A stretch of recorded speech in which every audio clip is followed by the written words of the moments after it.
Linguistik sebagai ilmu sosial budaya adalah wajar bila kita bertanya linguistik itu tergolong ilmu apa. Dewasa ini tidak ada kesepakatan di antara para ahli bagaimana ilmu pengetahuan harus dibagi. Pembagian ilmu sering juga diuraikan berdasarkan fakultas-fakultas yang ada dalam universitas.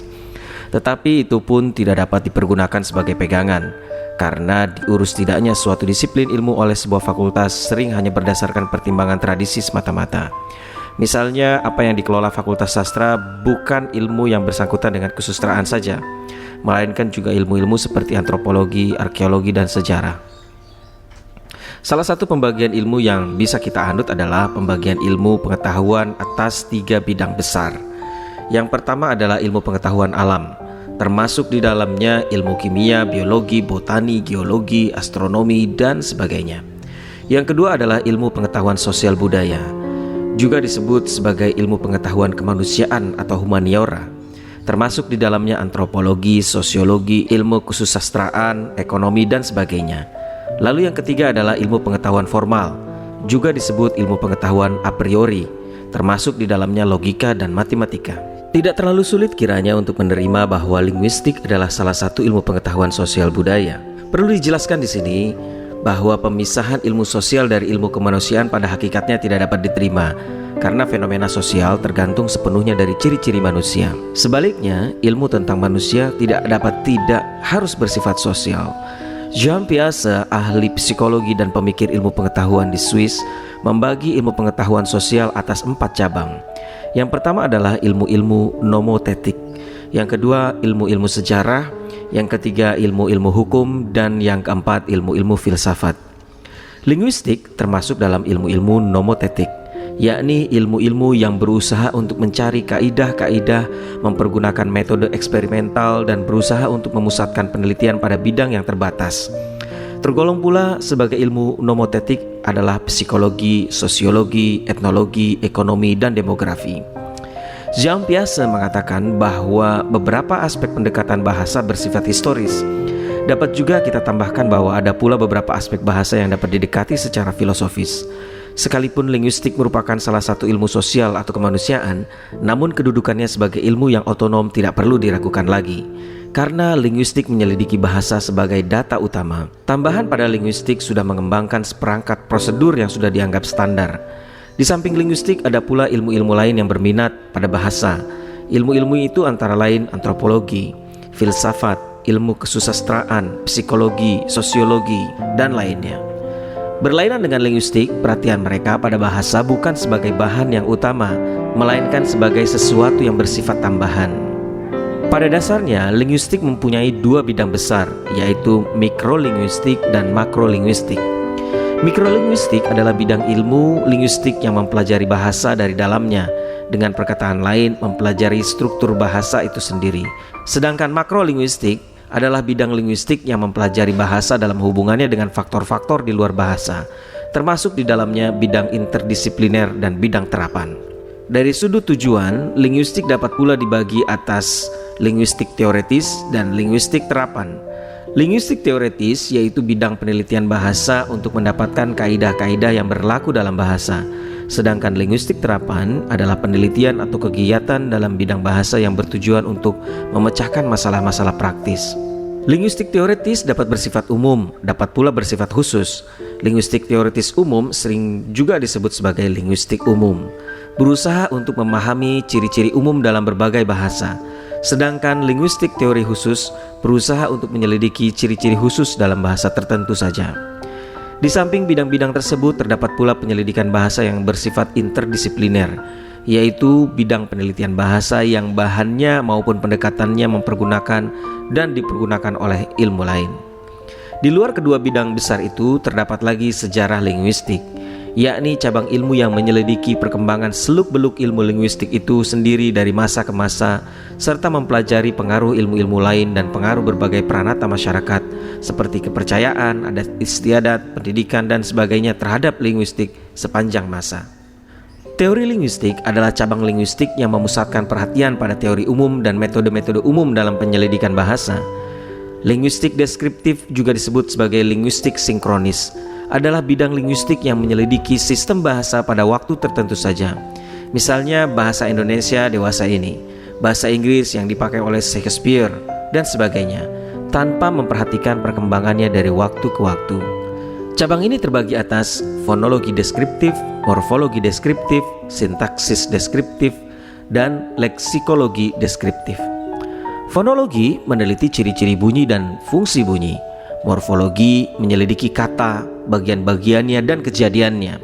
Sintaksis menyelidiki satuan yang lebih besar dari kata, serta hubungan antara satuan-satuan itu. Morfologi dan sintaksis lazim juga disebut tata bahasa atau gramatika. Sedangkan leksikologi menyelidiki perbendaharaan kata atau leksikon. Linguistik historis komparatif atau diakronis menyelidiki perkembangan bahasa dari satu masa ke masa lain, serta menyelidiki perbandingan satu bahasa dengan bahasa lain. Misalnya penyelidikan tentang perkembangan bahasa Melayu kuno yang tertulis pada prasasti-prasasti Sriwijaya sampai ke bahasa Melayu klasik hingga bahasa Indonesia sekarang ini.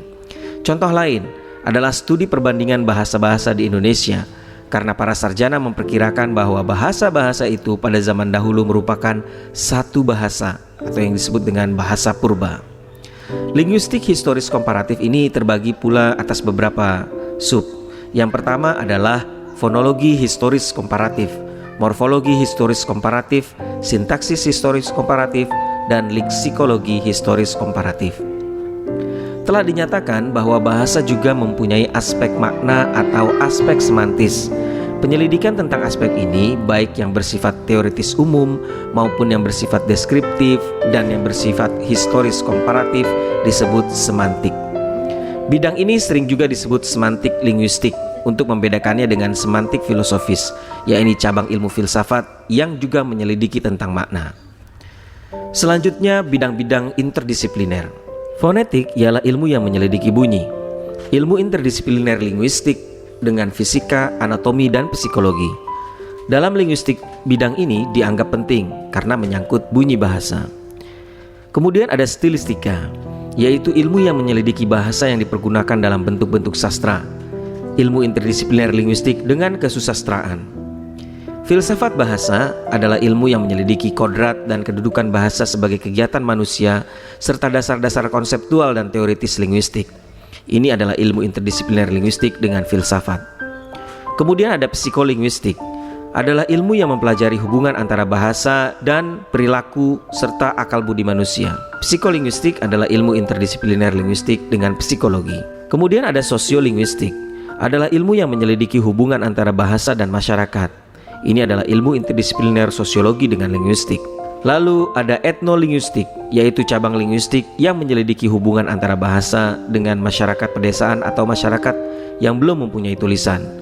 Bidang ini disebut juga sebagai linguistik antropologi. Lalu ada filologi, adalah ilmu yang mempelajari bahasa, kebudayaan, peranata, dan sejarah suatu bangsa sebagaimana terdapat dalam bahan-bahan tertulis. Ada pula semiotika, adalah ilmu yang mempelajari lambang-lambang dan tanda-tanda.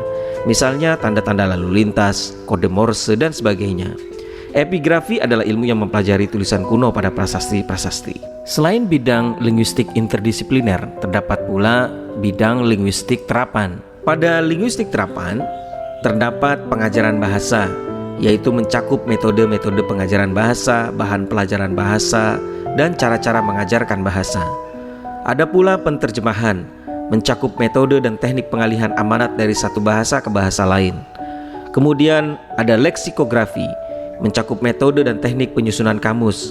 Ada fonetik terapan, yang mencakup metode dan teknik mengucapkan bunyi-bunyi dengan tepat, misalnya untuk melatih orang yang gagap atau untuk melatih pemain drama dan sebagainya. Ada pula sosiolinguistik terapan, mencakup pemanfaatan wawasan-wawasan sosiolinguistik untuk keperluan yang praktis seperti perencanaan bahasa, pembinaan bahasa, pemberantasan buta huruf, dan sebagainya. Ada pula pembinaan bahasa internasional, mencakup usaha untuk menciptakan komunikasi dan saling pengertian internasional dengan menyusun bahasa buatan seperti Esperanto, Novial, Basic English, dan sebagainya. Pembinaan bahasa khusus mencakup penyusunan peristilahan dan gaya bahasa dalam bidang-bidang khusus, misalnya dalam kalangan militer, dalam dunia penerbangan, dalam dunia pelayaran, dan sebagainya. Linguistik medis mencakup cacat bahasa dan sebagainya, juga disebut sebagai patologi bahasa. Lalu ada grafologi, adalah ilmu tentang tulisan. Mekanolinguistik, yaitu mencakup penggunaan linguistik dalam ilmu komputer dan usaha untuk membuat mesin penterjemahan, dan juga usaha memanfaatkan komputer dalam penyelidikan bahasa, misalnya dalam menyusun konkordan teks-teks, dalam perhitungan frekuensi kata-kata, untuk perkamusan dan untuk pengajaran bahasa. Bidang ini juga disebut linguistik komputasi. Perlu dijelaskan bahwa istilah-istilah untuk cabang-cabang linguistik itu tidak selamanya dipakai secara ketat, karena batas antara satu cabang dengan cabang lainnya sering tidak selalu jelas. Begitu luas bidang linguistik, jelas tidak ada seorang pun yang menguasai semua bidang itu sendirian. Apalagi kita yang baru mulai mengenal ilmu ini. Memang bukan itu yang dituntut dari para peminat linguistik. Dari segala bidang itu yang dianggap inti ilmu linguistik adalah mikrolinguistik. Dalam cabang linguistik manapun, ketika kita ingin berkecimpung dalam dunia linguistik, perlulah kita mulai dengan mempelajari linguistik umum dan linguistik khusus. Jadi, bila kita ingin menjadi ahli fonetik atau ahli sosiolinguistik atau penerjemahan atau ahli perkamusan, seyogyanya lebih dahulu kita mendalami dasar-dasarnya, yaitu mikrolinguistik. Manfaat linguistik. Manfaat langsung dapat diperoleh para penuntut ilmu yang akan memperdalam ilmu-ilmu yang berkaitan dengan bahasa ini. Misalnya, orang yang akan memperdalam kesusastraan harus memaklumi sifat-sifat bahasa, kemampuannya dan batas-batas kemampuannya. Karena kesusastraan tidak mungkin ada bila tidak ada bahasa. Orang yang akan memperdalam filologi pun perlu memahami sifat-sifat bahasa. Karena walaupun tujuan akhir filologi adalah memahami kebudayaan suatu bangsa, namun hal itu tidak dapat tercapai apabila si penyelidik tidak memahami teks-teks tertulis. Bahasalah yang paling langsung mencerminkan alam pikiran suatu bangsa. Para penuntut linguistik akan memperoleh juga manfaat bila tujuan akhirnya hanyalah akan mempelajari bahasa atau menjadi guru bahasa, yakni dengan memahami sifat-sifat dan ciri-ciri bahasa pada umumnya, maupun bahasa yang akan dipelajarinya. Tujuan pengajaran bahasa pada dasarnya lebih sempit daripada tujuan linguistik, tetapi dengan memahami secara mendalam ruang lingkup linguistik, penuntut ilmu atau guru bahasa dapat melakukan pemilihan bahan dan perjenjangan pengajaran secara lebih rapi. Linguistik bersifat deskriptif. Kebalikannya, pengajaran bahasa bersifat normatif. Dengan mempelajari linguistik yang demikian luas jangkauannya, guru bahasa dapat merumuskan norma-norma yang harus diajarkannya secara realistis. Bahasa juga menjadi identitas kelompok sosial, misalnya kelompok agama, bangsa, suku, dan sebagainya. Sering kita mendengar kabar tentang terjadinya pertikaian suatu suku atau bangsa karena bahasa. Misalnya yang terjadi di Kanada, Belgia, India, atau Sri Lanka. Para penuntut ilmu politik atau sosiologi akan lebih mudah memahami pertikaian semacam itu bila fakta-fakta linguistik juga dipahami. Linguistik mempunyai manfaat teoritis bagi orang yang mempelajari bahasa secara mendalam. Bagi yang lain, linguistik mempunyai manfaat secara praktis.